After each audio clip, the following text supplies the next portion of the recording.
Hello there, let's have a deep talk. Why the flop and cringe narrative around Alter Ego happened. Let's talk honestly about Alter Ego album, not from a stand perspective and not from a hater, but from a music and concept analysis point of view. When Alter Ego was announced, expectations were high. The album wasn't just promoted as a collection of songs.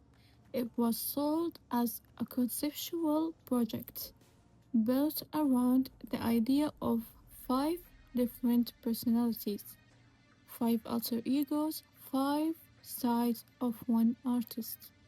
And that's important because when you sell a concept, people don't just judge the music, they judge whether the concept actually exists. The five personalities problem. The biggest reason people start calling the album cringe, the album promised five personalities but delivered one or maybe two if we are generous. Across the track list, the lyrics revolve around the same ideas money, fame, power, being untouchable, being better than others. Confidence isn't the issue, bragging isn't the issue, many iconic albums brag. The issue is that every alter ego sounds emotionally identical. There is no clear identity. One ego being vulnerable, or one ego being angry, or one ego being playful. There is nothing like that. Instead, it's the same confidence repeated with different beats. That's why people joked, where are the other personalities? And once an album becomes memeable, the cringe label stick, fairly or not. Let's talk about concept and execution. Paper, alter ego sounds smart. In execution, it feels authentic, not artistic. The alter egos exist in photo shoots and styling and visual branding, but not in storytelling, lyrics, emotional progression. So, the concept feels like marketing language, not something that shapes the music itself. That disconnect is where a lot of listeners mentally check out. That's why many people felt bored halfway through. Another major criticism was repetition.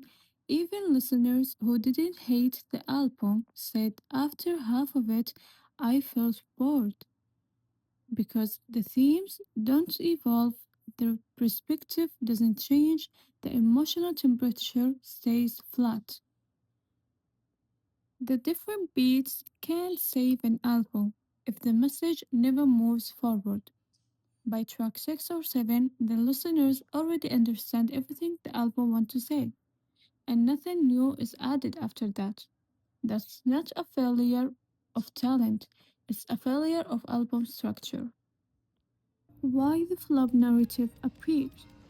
Calling the album a flop doesn't mean it sold nothing. It means strong debates, weak longevity, low replay value outside fandom. Albums that resonate emotionally tend to grow over time. Albums built mainly on attitude tend to peak fast and fade.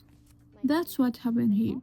So when people say it fell off, they're talking about impact, not debut numbers.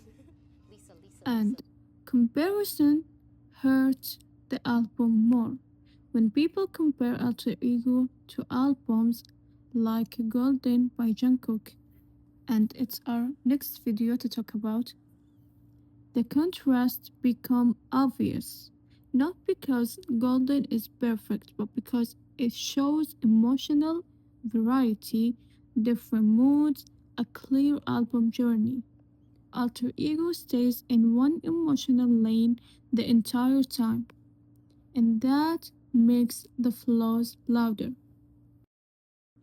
Critics and listeners didn't just make this up.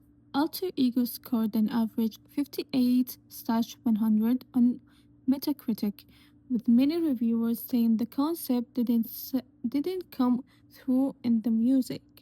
One major music site, Pitchfork, gave it 5.2 out of 10, describing it as more surface spectacle than artistic depth. And saying Lisa didn't prove she has a solo artistic identity without her groupmates. Other outlets like the Irish Times and NME pointed out that the album tries to be many things at once but doesn't sound like five distinct personalities, leaving listeners feeling like they heard the same theme repeated. At the end, calling alter ego cringe or a flop doesn't mean the artist lacked talent. It means the concept wasn't fully thought through. The album prioritized branding over storytelling, and reputation replaced evaluation. You can respect the artist and still admit the project didn't live up to its own idea. That's not hate, that's critique.